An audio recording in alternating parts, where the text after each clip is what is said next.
Alright guys, welcome to another beer review, and this is an interesting one for me, although I'd imagine this is something of a common beer.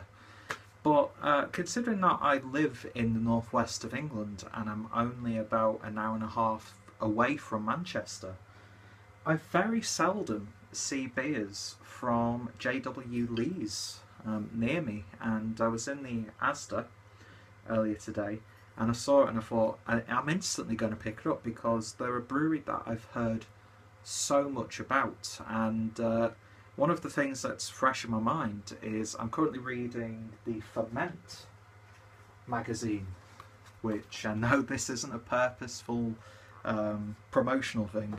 And there's an article about Manchester, and I was so surprised at how many, not only traditional breweries, because everyone knows JW Lee's, everyone knows like Robinson's and Marble, and of course the likes of Cloudwater. You know, it's a big melting pot of very traditional breweries and beers, and of course this fantastic new wave of contemporary and forward-thinking craft breweries.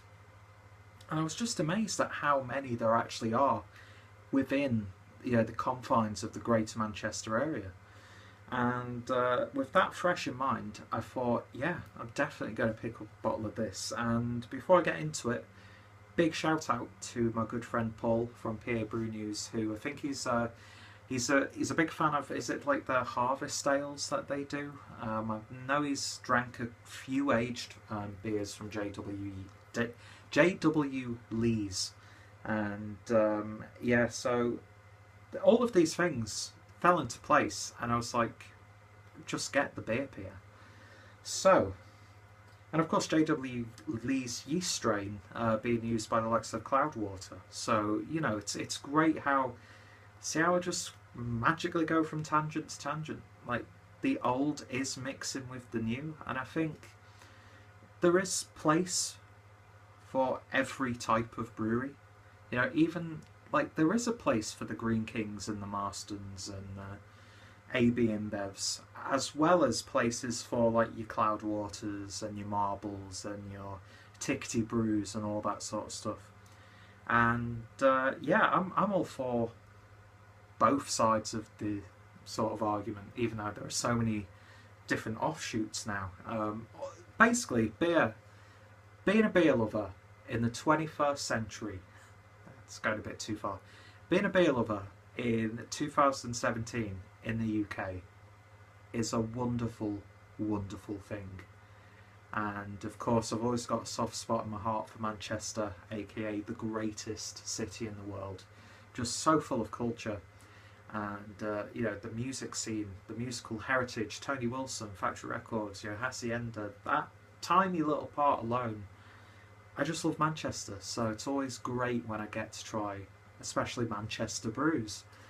And of course, when they've got the heritage that a brewery like JW Lee's has. I can't say that fast, I do apologise.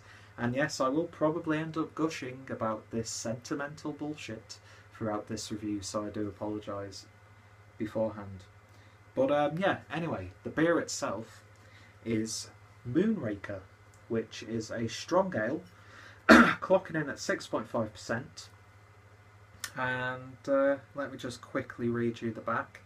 The name of the beer comes from a story about a group of farm labourers who thought the reflection of the moon in the pond was a lovely freckle of Lancashire cheese. Do love a good block of Lancashire, especially the crumbly Lancashire. And yeah, and tried to rake it out, but ended up falling in. This reddish-brown beer has a strong fruity aroma accompanied by a rich, sweet flavour, first brewed in 1950. So not exactly sure what malts and hops they've used in this one. But yeah, it's one of the beers of Britain from Camera. And you know, we could go off and talk about like Cameron and all the craft beer circles and so many things. It's just going back to my point. You might have opinions on different aspects of the hobby, but at the heart of it, you will never go a day without a new and interesting beer being available to you. And I think that's a wonderful thing, and we should we should stop like nitpicking between ourselves and isolating different groups of people. You know, beer's all about coming together and sharing it and having a good time. Yeah, you can get carried away. Yeah, it causes fights and all sorts of mayhem, but at its heart, beer should be something that's savoured. And yeah, so hopefully this strong ale from JW Lee's is going to be one of those sorts of beers. And yeah, I think isn't it like the harvest ales that are quite popular, dropping everything all over the floor. Anyway, who cares? Let's get the beer poured and see what we get. Gotta say, the strong ale is a style that I'm not too familiar with. I've only had probably a handful of like proper British traditional strong ales. Your stuff like your old Toms and things of that nature, and like Kentish strong ales and all that sort of stuff. So really intrigued by this one, and like I was saying, people are probably thinking, yeah, it's only this beer, but to me, it was a big thing. You know, seeing stuff like this excites me just as much as like seeing the latest latest beer from Odyssey or something like that. Do you know what I mean? So anyway, review is going horrendously so far. Do apologise to you guys watching this and to the folks over at JW Lee's. And I've realised I've not got my other light on so I can see the beer properly. So just bear with me 1 second. There we go. But that's what it's all about, innit? It's just having a bit of a laugh, and I've never really heard people complain about my videos being too long, so I don't know why I keep bringing that point up. Anyway, beer in the glass then, and that is ruby red when you hold it up to the light. It has got that sort of like slight oakiness to it, but it is predominantly for me ruby red. Really nice, rich and indulgent looking beer. Carbonation seems nice and gentle, and the beer poured with about just shy of a finger's worth of a slight tan coloured head. So yeah, it looks like what you'd expect it to. Do you know what I mean? Anyway, let's give it a sniff.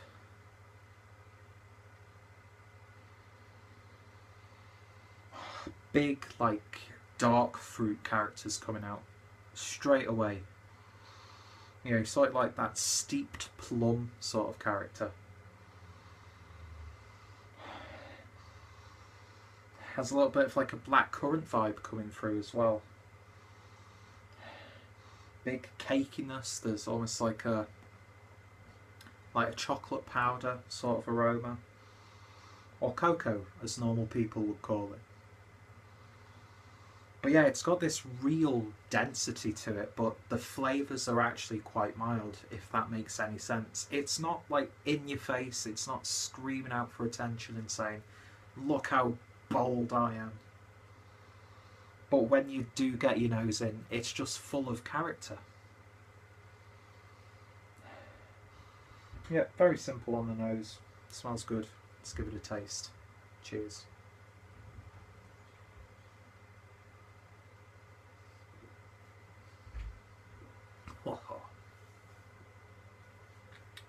It's just packed full of flavour. That is so robust and hearty. Big lingering bitterness on the back end.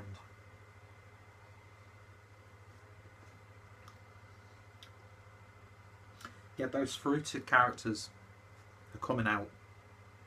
Has that like Christmas pudding or mince pie sort of flavour to it. Like the filling of a mince pie, that is. Yeah, you're just getting images of like currants, the cherries, all sorts just being reduced down in some really nice dark liqueur, like dessert liqueur. It's not a boozy beer by any stretch. In fact, it's so robust in its flavours that even if the alcohol weren't masked as well, you're just getting like big flavours essentially. That just, it's just so bold. Really, really is. Getting sort of like a slight rye bread character as well. There are those spicy tones in there. Yeah, this is one that, although not the highest of ABVs, you're not exactly going to sink this one back. You're going to take your time with it. You're going to respect it. Getting some slight bourbon-esque vanilla notes coming out as well. Yeah, it's just like proper old school, this beer. Like proper traditional. It's nothing like one of those twiggy pale ales or golden ales that you can sometimes get.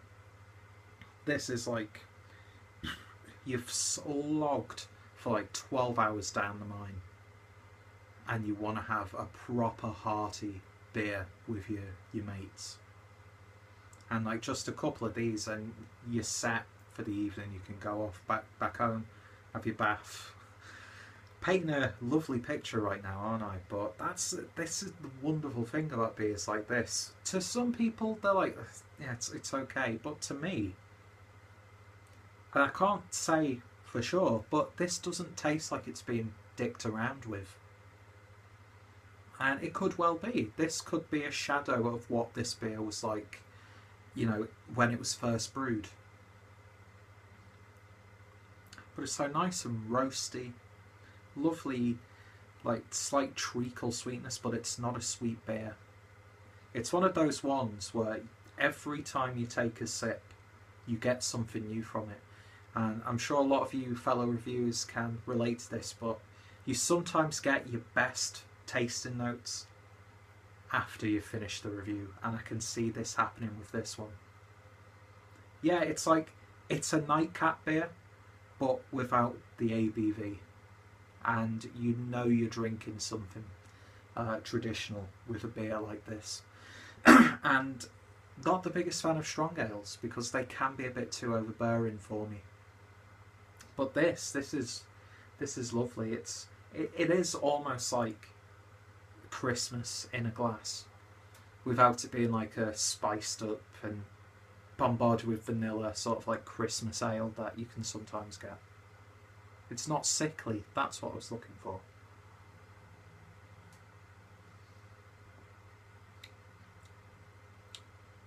It's like Vimto flavour coming out in the back end. So I see what I mean. Every time I take a sip, another light bulb is switched on in my head. That's absolutely fantastic. That's a wonderful beer. Really, really is.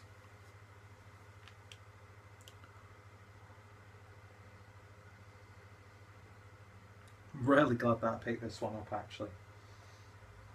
So that was the Moonraker Strong Ale, and a strong ale it is indeed. Clocking in at 6.5% from the classic brewery that is J.W. Lee's. Not sure if they're owned by anyone or anything like that. Most of the time I don't really care if a brewery's owned by a conglomerate or another brewery, or if there's a partnership or it's contract brewed. If I enjoy the beer, I don't care who's involved in the brewing process.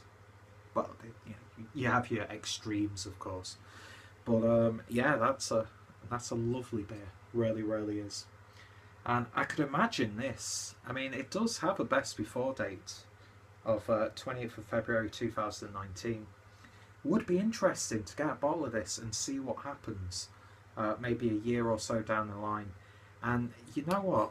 That barrel aged in something like a port barrel or something of that ilk, that could be phenomenal. You know, get a little bit more viscous, almost a little bit more syrupy. Yeah, I'm excited to try a lot more J.W. Lee's beers now, because I know they've got the heritage. And going from only one beer, it seems like they back it up. So an absolutely tremendous beer. I'm going to give it a 9 out of 10. So the only reason why I'm not going to give it a 10 out of 10 is purely because it would be dishonest of me, because I've not really had too many strong ales to reference it to. On enjoyment factor alone, don't know what's happened to my voice. On enjoyment factor alone, that's an easy 10 out of 10. But in a rational and objective standpoint, it's an easy 9. If you see it, give it a try. A lovely surprise. And yeah, any recommendations of beers that I should check out from these guys, hit me up in the comments. Like I said, I think Paul from Peter Brew News is a big fan of this brewery, so his link will be down below. And of course, if he or anybody else has reviewed this one, who I follow and are friends with here on BeerTube, then their reviews are going to be down below as well. So this has been quite a mess of a review. I do apologise, but I hope you enjoyed it. And yeah, thoughts, opinions, always welcome. Check out JW Lee's, check out my Real Ale playlist. Don't think I have too many strong ales on the channel, but if I do, then that playlist is going to be down below as well. And yeah, thank you for sticking with me, and hopefully I shall see you all later on the next beer review. See you guys. That wasn't a twitch, that was my failed attempt at a wink. See you later.